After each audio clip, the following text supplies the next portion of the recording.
What was the new shit we were just talking about just now? Oh, Troy Ave. I had a guest coming, and I don't have guests come. Well, I normally don't have guests. Let's not say who we had coming because we might still have. No, I ain't having them. It might pass Another by date? now. No. I don't think that'll pass. That's something that needs to be addressed. Well, when I spoke to him, he was like, "It's not much I could say because of legal matters, of course." And then I said, I really just want you there so you can confirm the amount of times that I tried to intervene.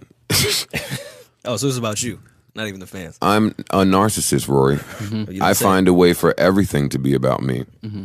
I don't know if I agree with all that. your beefs. Am I a Look at narcissist? everything coming full circle. You beef the most because wow, we're making some progress here. I know. You might be a culture forwarder. I see where you're going with this. See, finally. Yeah. No, he's a Joe forwarder. Yeah. It's all about him. He just happens to be Wait, in the culture. If I'm a Joe forwarder, I You're should have been a shitty fired. one. I should have been fired from being a Joe forwarder. Right, but like you were saying, he couldn't talk about it because He couldn't talk about it because of legal matters, and I wanted him to come here because I tried to intervene multiple times just to say something. Partly because I cared.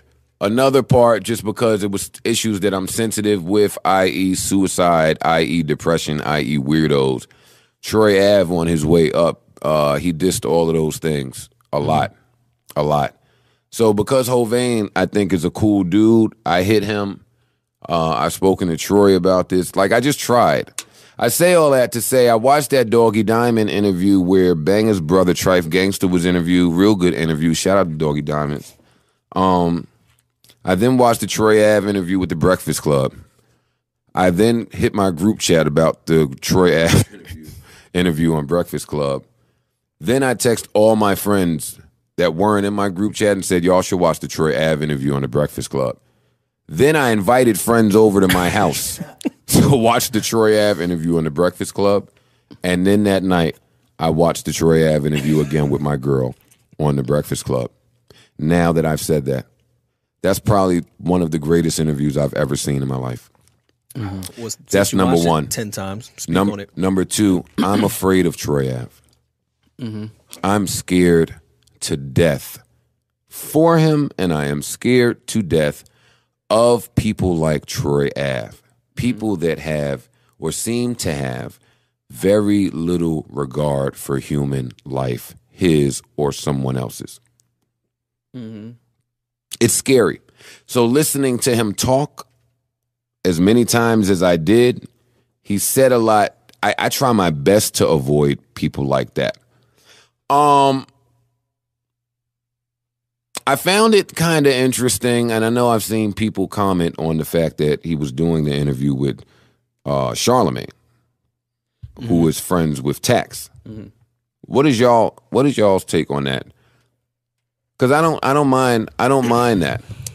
That's Charlemagne's Charlemagne's job. a professional. Yeah. I think he can distinguish between the two, right? Yeah.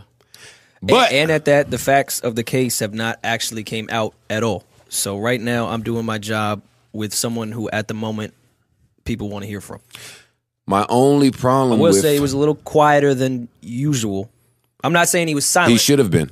He should. That was radio gold. I keep hearing people say that Charlamagne was quiet. And when you let him go. have a nigga up there speaking the shit that Troy Ave was speaking, you just let him go. Just go. Why would I jump in? Well, that was like when we said Tax in the Beans interview. Tax just said like 3 words, and it was the perfect interview. No, that's different. But no, of course it's different. Tax said 3 words because out of respect. Yeah, but also Beans was going on his own. You didn't need to interrupt him with a question that didn't matter. Of I think course. Charlemagne, of course I can't prove this. This is just from what I saw. To your point, I think Charlemagne was also a little uncomfortable as well as any human being would be with what's happened with this case and his not involvement in the case, but his friendship with Tax, who's now jammed up on the gun. Why should he be uncomfortable? A friend is I mean, if there's some... Should Charlemagne be uncomfortable? If there's some type His of... friend is involved in the situation. Yeah. No, I'm talking about with Troy Ave, though. Why should he be uncomfortable interviewing Troy Ave? Because his friend is involved directly in that situation with the guest. But We- that we can situation only went on speculate. for years. Yeah, but now it's at a different level, though. I know. So, and that's when I watched that. A much different level than some podcast to tweet shit. This is way fucking different. But that's my point. So when y'all watch that interview, when I watched that interview, it didn't bother anybody that maybe, just maybe, and we don't know this, maybe if Charlamagne and Troy have that conversation sooner, maybe some things happen differently. No. Oh yeah, I mean, because Charlamagne maybe can get through to tax. Hindsight. That's after everything is said. And I'm not blaming Charlamagne for that. Of course not. I'm not that stupid. Mm-hmm. But that was just like a weird twist to me. And then I had to watch the interview again because I forgot that dynamic. So then I wanted to go back and see Charlamagne's interview style with this guy. I just say I want to pray for Troy Ave. I just want to pray for Troy. I had a whole long hot take to get into all of the stupid shit that he said and maybe ways that this could have been avoided. But after watching that Trife Gangsta interview, like, I think that first of all, you got to remember life was lost, so rest in peace to yes, 100%. Condolences to his family. But I think that Trife Gangsta his interview, he spoke from a place where I think everybody totally understood what he was saying and where he was coming from, and things he was saying made sense. You know what I mean? When you take the whole thing into account, but above all of this, man, the entire situation to me is just so unfortunate, man, because I feel like it's so much shit that happened, and I still really don't know why any of this happened. Like, that's the crazy part about all this shit. I still don't even really understand how it even got this far and all of these events happened. What happened? Yeah, like, I'm just saying, like, we know that whatever happened in that room, it should have never came to that, is what I'm saying. Like, I still don't understand the whole thing, honestly. Like, I really don't.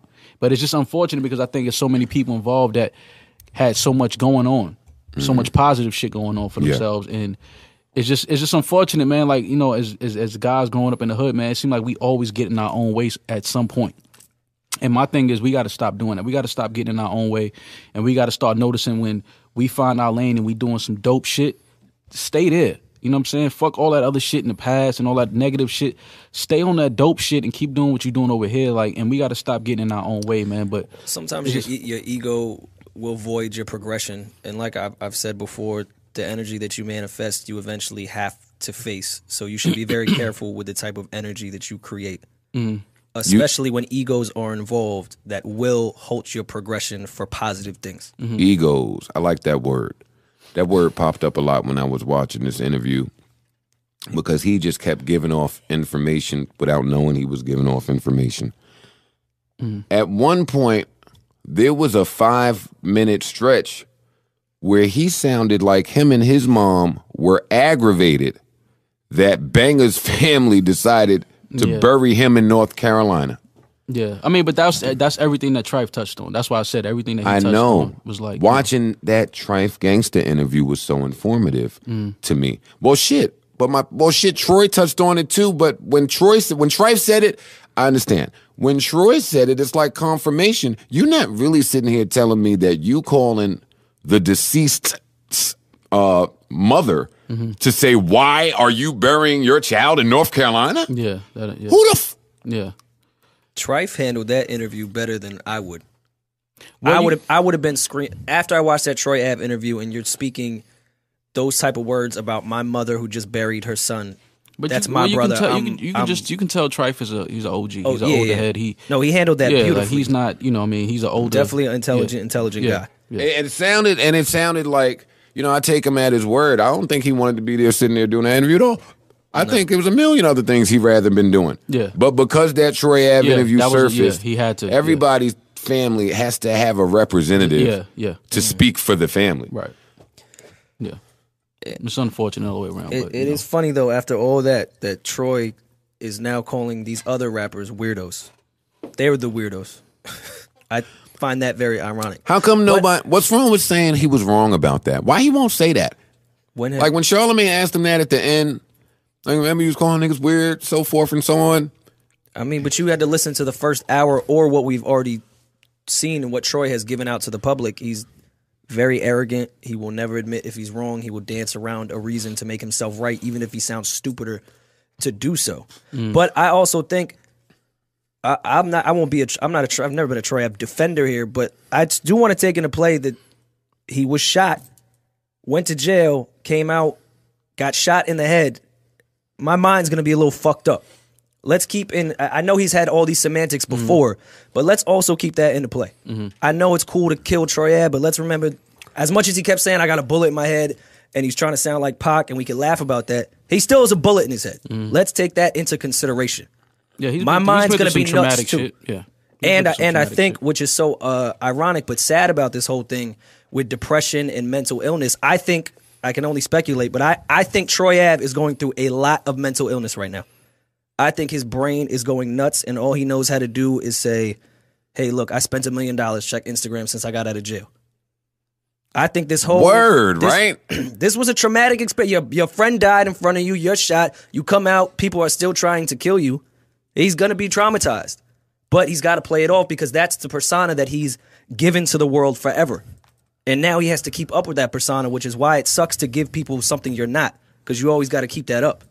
And again, I don't know Troy. I didn't grow up with him. I don't know if he is a drug dealer or not, and I do not give a fuck. But he has kept up with this persona of being a tough guy and being this Brooklyn kingpin. And now he's got to continue to do that through this traumatizing moment, which he didn't think he'd ever have to face. But again, back to the energy that you give to the world, you now have to face. And I think he's suffering through it now. And a very important point that you made a few days ago that I'll remind you of, because I think it's extremely important to know who and what you support before you do it. Yes. I do remember that point that I made. I call Black Twitter to the carpet. Yep. Call him up. Black Twitter. I I was gonna get to that after we had our little sentimental moment. Man, fuck that. I have texted all my friends included. This is not just to particular bloggers and some of you. All of you had Troy Ave as your Avi for 4 fucking years. And now I don't hear none of y'all saying a word. I said it to my own friends that had it. Not a peep. How come none of y'all are saying anything? Do y'all play a part in this situation at all? I'm just big on accountability. I know that a lot of those guys have relationships with Troy Ave, and I know Troy Ave DM'd all of them because he DM'd me saying post my shit, and I looked at that DM like he was out his fucking mind. I don't even like promoting my shit. I'm not promoting somebody else's shit, and then he unfollowed me. That was telling to me. That was telling. I mean, that was it, period. I didn't have a point, but... But yeah, no, I want everyone that had Troy